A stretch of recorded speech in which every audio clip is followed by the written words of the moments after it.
Hola, ¿qué tal amigas y amigos? Gracias por estar allí, gracias por acompañarnos. Como siempre, estamos en una nueva entrega de 2020 Personal. Quiero agradecer, como siempre lo hago, a mis aliados de Crosspine por la camisa que estoy vistiendo para este nuevo programa.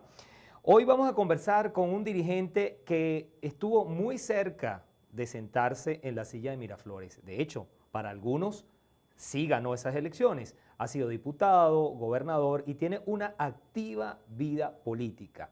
Hemos querido conversar el día de hoy con Andrés Velázquez, a quien le damos la bienvenida. Gracias. No, gracias por aceptar esta entrevista y sobre todo en medio de todas estas circunstancias del país.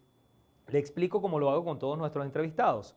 Este es un programa un poco atípico porque yo hago preguntas, el entrevistado responde, pero yo no repregunto. Un poco difícil para el periodista, pero me toca esa parte, pregunta, respuesta. Son 20 preguntas, una de esas 20 preguntas es de la audiencia. Cuando yo voy a entrevistar a alguien, coloco mi cuenta personal de Twitter a quién voy a entrevistar y la gente deja sugerencias y yo selecciono una pregunta de esas. Así que 19 son mías, una de la audiencia. Y también, finalmente, le explico, como lo hago con todos, que nuestros entrevistados juran sobre la Constitución que van a responder con la verdad a las 20 preguntas que le vamos a hacer. Entonces, bueno, aquí tengo la Constitución. ¿Jura responder con la verdad a las 20 preguntas que le vamos a hacer? Lo juro. Si así lo hace, pues que nuestra audiencia se lo premie y si no, que se lo reclame. Vamos con la primera pregunta. ¿Por qué sí participar en las elecciones para gobernadores y no en las del 20 de mayo? Bueno, fíjate tú, las del 20 de mayo eran unas elecciones presidenciales que no correspondían, sino para el mes de diciembre del año 2018. Era evidentemente una celada de carácter electoral montada por el régimen, que terminaba convirtiéndose en una especie de farsa electoral, porque había, primero, convocada fuera de su 8 o 10 meses antes del vencimiento del periodo. Segundo, convocada por un organismo electoral que, a la luz de todos los venezolanos, no tiene ni goza de ningún tipo de credibilidad, no tiene institucionalidad alguna, que se comportan quienes lo componen como, por su mayoría, como militantes del PSV y que responden exclusivamente a lo que ordena Miraflores. Se trata de la señora Tibisay Lucena y sus compañeras, que se han ganado la muy buena reputación de tramposas, sencillamente, porque primero no respetaron y trampearon los comicios electorales de gobernadores. Vinieron prestándose definitivamente para hacer lo que quería el PSV, incluso la convocatoria de una Asamblea Nacional Constituyente irrita, que de paso también hasta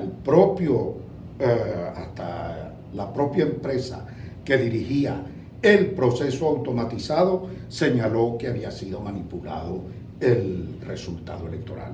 Con esos antecedentes, mal podríamos ir a esta suerte de celada electoral, a esta farsa electoral, como lo habíamos señalado, el simulacro, como otros lo llamaron, y el hecho de haber ido a las de gobernadores era porque estaba una elección vencida de gobernadores.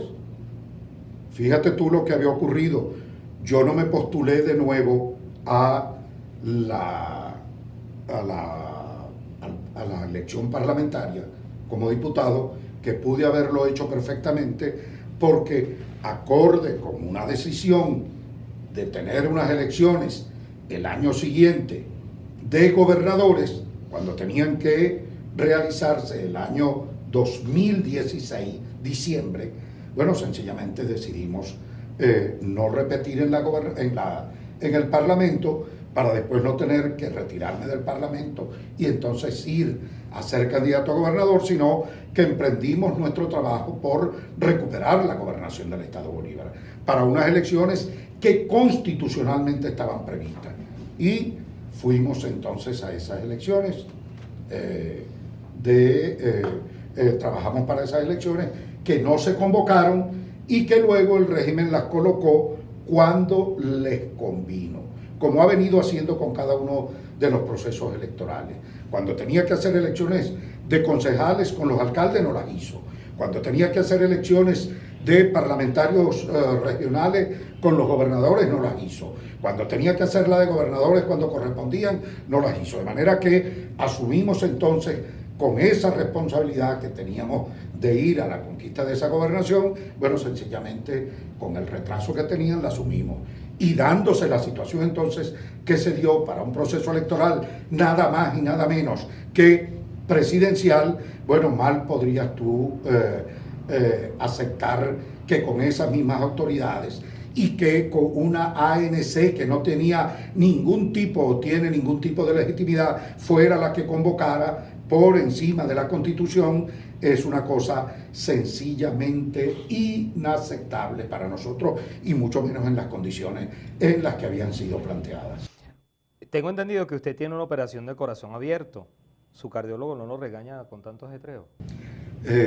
Sí, tengo una operación de corazón abierto con 3 bypass, pero bueno, tenemos que tomar los riesgos. ¿Después del llamado a huelga qué? Este primer paro, porque para mí esta no es la huelga, te explico por qué. Yo he sido dirigente sindical, allí ha estado mi formación fundamentalmente de luchador social, y como luchador sindical y defensor de reivindicaciones de los trabajadores, nosotros cuando íbamos a un reclamo con el patrono que no lo podíamos resolver en la mesa de negociación, o cuando íbamos a la firma de una nueva contratación colectiva, que íbamos avanzando en ella y se trancaba la negociación o se trancaba la solución al reclamo X que estuviéramos haciendo desde el punto de vista reivindicativo, bueno, resulta que convocábamos a paros escalonados, Operación Morrocoy, entrada más tarde con el transporte, poniéndole retrasos al transporte para ingresar a la planta, y no en el horario convenido, sino más tarde. Bueno, nos los íbamos ideando. Paros escalonados, Operación Morrocoy, a veces paros por departamento, también lo hacíamos. Si la cosa se ponía muy ruda y no teníamos solución, entonces, ¿qué hacíamos? Amenazábamos, y si de no tener entonces una solución definitiva, convocábamos o pasábamos a otra etapa de la lucha, que era convocar a la huelga general indefinida. Esto, tomando en cuenta esa experiencia, yo puedo explicar de que esta pelea política que estamos dando en estas condiciones, en este momento, con todas, repito, condiciones adversas para la población venezolana, pues sencillamente hemos dado un primer paso de convocar este paro, que es el primero de una cadena de actividades, de una cadena de paros escalonados, que vaya construyendo el músculo necesario, la animación y la moralización necesaria, la recuperación de la capacidad de lucha de nuestro pueblo, que la ha tenido en años anteriores, la unificación abajo de todos los sectores del país, y también la unificación de una unidad de acción que no electoral, sino de acción, de lucha y de coincidencia en la caracterización de este régimen. En consecuencia, bueno, vamos a avanzar, y que este avance sea también la construcción entonces del músculo necesario para convocar en el momento determinado, con la fuerza necesaria, de esa gran huelga nacional de la que muchos hablan, indefinida, hasta encontrar una solución total y de raíz para esta tragedia que vive Venezuela. En las elecciones presidenciales del 93, yo estaba en el comando de campaña. A las 3 de la tarde había un ambiente de triunfo. Luego reinó el silencio. 25 años después, ¿se atrevería a decir cuál es la verdad de lo que pasó? Bueno, la verdad de lo que pasó es que hubo acuerdos electorales tras bastidores terribles entre quienes, y esta quizás la historia que en algún momento habrá que contar, que no ha sido abordada, que hubo o qué acuerdos hubo entre Caldera y sectores de izquierda tal que acompañaban a Hugo Chávez para ese momento. Porque la lógica indica que el candidato que tenía la fortaleza para ganar, frente nada más y nada menos que lo que representaba Caldera, que era trazo para el país, o más de lo mismo, en ese pendular permanente que tenía Venezuela entre ADE y COPEI, el cambio histórico que fue paralizado, que fue truncado, y que yo digo, por esa razón estamos metidos en estos pantanos en los que hoy se encuentra Venezuela. El cambio histórico era esa transición natural que había decidido dar el pueblo asumiendo la presidencia o el cambio con Andrés Velázquez, el año 93. Pero hubo acuerdos allí subterráneos de esos sectores de izquierda que estaban con Hugo Chávez, que terminaron apoyando a Caldera, que lo lógico era que apoyaran mi candidatura, que no fue así, y que finalmente hasta los propios sectores económicos de este país y medios de comunicación, que sin tener todavía ni siquiera la autorización de decir resultados electorales, medios o cadenas televisivas que lanzaron a Caldera ganador en una operación mediática muy bien montada, al tanto que Venezuela no movió un dedo en ninguna parte. Hubo una manifestación de protesta por resultados, de tal manera que yo hoy puedo asumir y puedo decir con toda certeza de que algún día describiremos o escribiremos esta historia tras bastidores de todas las componentes que allí hubo para evitar un cambio político necesario, que era lo lógico desde el punto de vista democrático, hacia una Venezuela moderna, democrática, de producción de trabajo, que tenía que asumirse conmigo en la presidencia en esa oportunidad. ¿Su hija Andrea Velázquez le ha reclamado alguna vez algún error político? Mi hija me reclama permanentemente los riesgos que esto comporta. Y lo que me ha reclamado no como error, sino como sacrificio, diría yo, que esta actividad o estos compromisos y esta responsabilidad nos ha quitado tiempo para compartir, para la familia, desde el punto de vista humano. Y aquí entre nos, si algo yo tuviera que decir de las privaciones que estas responsabilidades comportan, es precisamente el compartir con la familia en el momento de la vacación del hijo, que no lo puedes hacer porque tienes estas responsabilidades. Yo tengo una hija pequeña, no esta hija mayor, Andrea, tengo una más pequeña, de 10 años. Esa hija me reclama lo mismo. Está de vacación hoy día, pero yo no puedo compartir con ella, porque mira dónde estamos, en la antesala de un paro, convocando a ver cómo resolvemos esta tragedia. El TCJ en el exilio condenó a Maduro a 18 años de prisión por su vinculación con el caso de Brecht. ¿Eso fue un saludo a la bandera? No, eso tiene importancia. Yo respaldo, apruebo, secundo, aplaudo esa decisión, con la legitimidad que le doy a ese Tribunal Supremo en el exilio. En el exilio no porque quisieron irse de paseo, obligados por las circunstancias, por esta dictadura. Y lo respaldo absoluta y plenamente. Si tuviera el poder de cambiar algo en la oposición, ¿qué sería eso que cambiaría? Yo le pediría coherencia, acción y ganas desde el marco de la unidad, de una unidad genuina, desde una unidad de cambio que verdaderamente tuviéramos la coherencia necesaria para salir de esto lo más pronto posible. ¿Cuándo fue la última vez que se renovaron las autoridades de la causa R? La causa R se renueva cada 2 años. Hace ya 2 meses exactamente acabamos de realizar nuestro pleno nacional, nuestra asamblea. Así la definimos como la máxima autoridad estatutariamente de la organización. Hace 2 meses y medio, más o menos, hemos celebrado nuestra Asamblea Nacional, en la cual hemos ratificado las autoridades, con el Chato Guedes al frente de la organización como la Secretaría General Nacional de la organización, y por supuesto la revisión del resto de autoridades a niveles regionales. La Causa R se organiza de manera distinta que algún otro partido político y bueno, y en consecuencia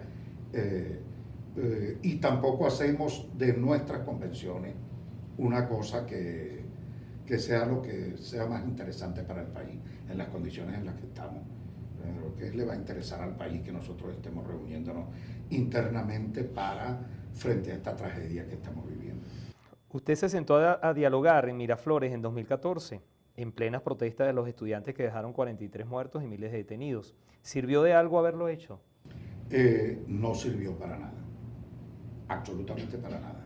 Y eso lo dije la misma noche que me dieron la palabra, que fue por la razón que Jorge Rodríguez, en un extraño comentario frente a la cámara, en cadena nacional, dijo: me caes mal, me caes malísimo, Andrés Velázquez.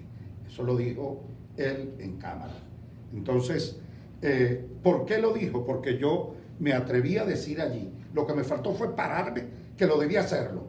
Hoy, de lo que me arrepiento de esa reunión es que debí pararme después de haber dicho lo que dije y salirme de la reunión. No lo hice por elemental cortesía y respeto por mis compañeros que estaban allí sentados. Entonces, pero les dije, yo de esta reunión no veo ánimo de que aquí salga absolutamente nada. Espero equivocarme, pero no le auguro ningún tipo de resultado positivo, porque aquí lo que veo es un torneo de argumentaciones de allá del régimen tratando de justificar lo injustificable y nosotros con una serie de planteamientos y propuestas concretas, al punto que yo hice un planteamiento. Allí presenté yo el decreto de la propuesta del proyecto de ley de amnistía, algo concreto en las manos, lo hice, se los puse en las manos a Nicolás Maduro, pero allí no había ánimo de eso, y por eso me atreví a decir que otros allí del régimen dijeron, bueno, que yo era un pájaro de mal agüero, que de allí vino entonces la afirmación o el comentario de Jorge Rodríguez. Llegamos a la pregunta número 10 y es de la audiencia. Will Alcántara es quien la hace, @WilmerDAB.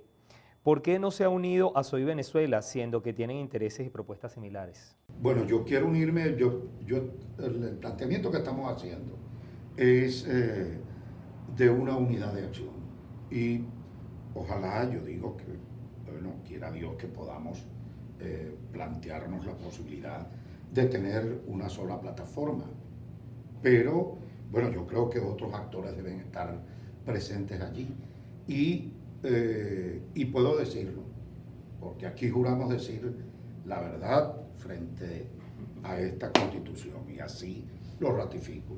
Hemos venido conversando con María Corina para constituir no una plataforma, sino esa unidad de acción, sino si tenemos incluso distintas opiniones sobre un tema, lo importante en este caso, que de cara a salir de esto, podamos enrumbarnos y ponernos de acuerdo en aquellas acciones, como lo hicimos en el Parlamento. Todos éramos de la unidad en el Parlamento anterior a donde tenemos mayoría. Pero allí pusimos, de la cual formaba parte María Corina y yo también, y otros parlamentarios que eran de otros partidos, algo que llamamos el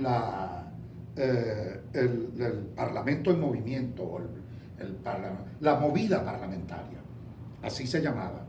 Y allí habían distintas organizaciones o diputados de distintas organizaciones. Y trabajábamos bien. Es lo mismo que yo planteo ahora. De repente María Corina puede no estar de acuerdo en que esté presente algún actor político, pero perfectamente podemos coincidir en acciones. De todas maneras, yo no dejo de trabajar en esa dirección de lograr construir en Venezuela esa unidad de acción y la unidad de, ¿cómo te digo?, de coincidencias en cuanto a la caracterización del régimen. Que yo creo que en ese sentido, María Corina y nosotros tenemos una idéntica caracterización del régimen. Esto es una dictadura. La dictadura no se derrota en una mesa de negociación. La dictadura no va a respetar derechos humanos. La dictadura llegó allí como dictadura para eternizarse y perpetuarse en el poder, de manera que tienes que enfrentarla, tienes que luchar contra ella, y esa lucha no la da solo, sino con la mayoría de la población venezolana. ¿Cuál ha sido ese error político del que se arrepiente hoy? Bueno, no, yo creo que hay muchos errores que hemos cometido.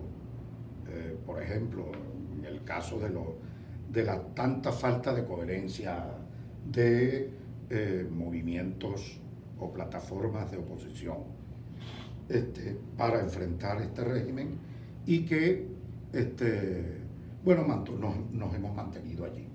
Por ejemplo, yo digo que hoy haberse mantenido tanto tiempo en eso que llamaron la MUD, de la cual formábamos parte, porque para mí ya la MUD no existe. De eso que llamaban la MUD, nosotros formábamos parte. Haber permanecido allí tanto tiempo quizás puede haber sido un error político. ¿Queda algo del SUTIS que usted dirigió? En absoluto. Este régimen y esta dictadura acabaron con la libertad y la autonomía y democracia sindical en Venezuela.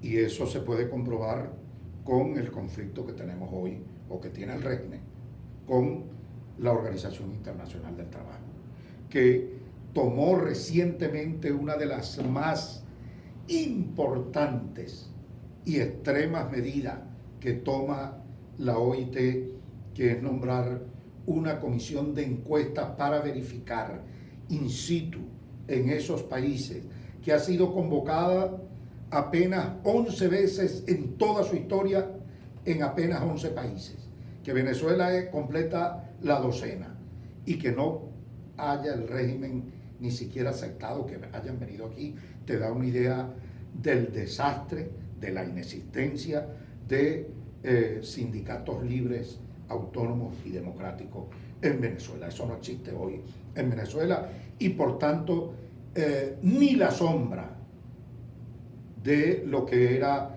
ese nuevo sindicalismo que impulsamos al frente del sindicato SUTIS existe hoy en Venezuela. Usted fue 4 veces candidato a la gobernación del Estado Bolívar, 2 a la de Anzoátegui, 3 veces a la presidencia y 2 a la Asamblea Nacional. ¿Eso es vocación de servicio o es que usted es un candidato eterno? No, yo no hago política para ser candidato. Como dice mi compañero Américo de Gracia, diputado, somos candidatos consecuencia del activismo político que hacemos. Y cuando yo he sido candidato, bueno, en la última campaña, mis propios compañeros de la oposición me impusieron o plantearon en el Estado Bolívar, cuando todo parecía ser que yo fuera el candidato natural del Estado en esas elecciones de gobernadores, bueno, se plantearon una primaria. Hacer una primaria para someter a prueba mi liderazgo, porque ellos señalaban que hasta cuándo Andrés iba a ser candidato allí en la gobernación del Estado Bolívar. Y fuimos a la primaria y el pueblo decidió. Yo gané la candidatura única en el Estado Bolívar. Entonces no era tanto así como decían ellos, Andrés es un candidato profesional. No, yo no estoy aquí por candidato. Yo no hago política con ese cálculo, que de paso te digo, la maldición que existe en la política venezolana es que los líderes tienen metido entre ceja y ceja que todos son candidatos o quieren la presidencia, sin percatarse de que primero tenemos que salir de esto para poder ser candidatos o para poder ser presidente. Y nadie hace, tú lo ves en el debate, si yo planteo el paro, no, ese lo que quiere es despuntar como candidato. Yo no quiero ser candidato de nada, yo lo que quiero es que salga esta dictadura. Eso es lo que quiero. Y de manera que le pido a todos los demás que quieren ser candidatos que por favor pongan a un lado eso. De lo contrario, siempre vamos a estar viendo espejismos y fantasmas en las iniciativas que se toman para la lucha de enfrentar este régimen. ¿No teme terminar tras las rejas? Ese es el riesgo de que esta lucha comporta cuando se trata de enfrentar una dictadura que persigue, que encarcela a los políticos, que los tortura y que viola todo tipo de derechos humanos. ¿Quién es ese político que goza de su absoluto respeto? Muchos, hay varios, una buena lista de políticos que quizás no son muy conocidos, pero políticos al fin que gozan de mi absoluto respeto y reconocimiento. Son muchos, no voy a nombrar para no quedar en deuda con nadie. Durante su lucha por la gobernación de Bolívar, ¿siente que lo dejaron solo o sí hubo un apoyo real de los factores de oposición? Me dejaron solo. No tuve el respaldo necesario para la pelea que dimos allí. ¿Hay actores políticos de oposición que cohabitan con la dictadura? Sí. Falcón, por ejemplo. La gente del MAS, por ejemplo. Fermín, que también se metió en ese combo también ahora. Y otros cuantos, que no son jefes de partido, pero son activistas políticos y opinadores de oficio que les encanta que el gobierno les diera una enchufadita también. ¿Le faltó algo por hacer para defender su triunfo en la gobernación de Bolívar? No, lo hicimos todo. Para comenzar, el primer compromiso de eso, que era tener el padrón electoral, la defensa electoral completa, que al final de cuentas fue lo que me permitió ganar la gobernación, que hoy no se reconoce, que el CNE después, vamos a cumplir un año ya, y no me ha dado una respuesta el CNE, porque no puede darla, porque la única respuesta que cabe allí es entregarme la gobernación del Estado Bolívar, porque yo soy el candidato, el gobernador electo del Estado Bolívar, legítimamente electo. Y bueno, hicimos lo que teníamos que hacer en materia electoral desde el punto de vista de la defensa del voto, eso que llaman padrón electoral, que fue lo que me permitió confirmar y desnudar el fraude, que es el primer fraude que se documenta, es el primer fraude que se demuestra contra estos bandidos del CNE. Y luego, bueno, la defensa que hicimos jugándola 72 horas, día y noche, a las puertas del CNE, hasta que el tercer día, a la 1 de la mañana, hicieron lo que hicieron con la proclamación definitiva del impostor Noguera Pietri. ¿Qué le falta a la Asamblea Nacional para reivindicarse con el país? Yo diría que más combatividad. Las salidas electorales, esa sería la última pregunta. Lo electoral viene, por supuesto, al final de cuentas llegaremos a eso como solución. Pero primero tenemos que pasar por un gobierno de transición que medio reinstitucionalice, por lo menos desaparezca esa ANC, reinstitucionalice el CNE, nos promueva un TSJ respetable, equilibrado, democrático y no al servicio del PSUV y de Maduro. Y allí podríamos estar entonces hablando ya en un tiempo prudencial por parte de ese gobierno de transición, de una convocatoria a elecciones, que es donde tenemos que concluir absolutamente todo. Bueno, muchísimas gracias. De verdad. A ti, Nardo, de verdad. Gracias y espero, bueno, que los televidentes de este programa estén complacidos con este encuentro y esta conversación.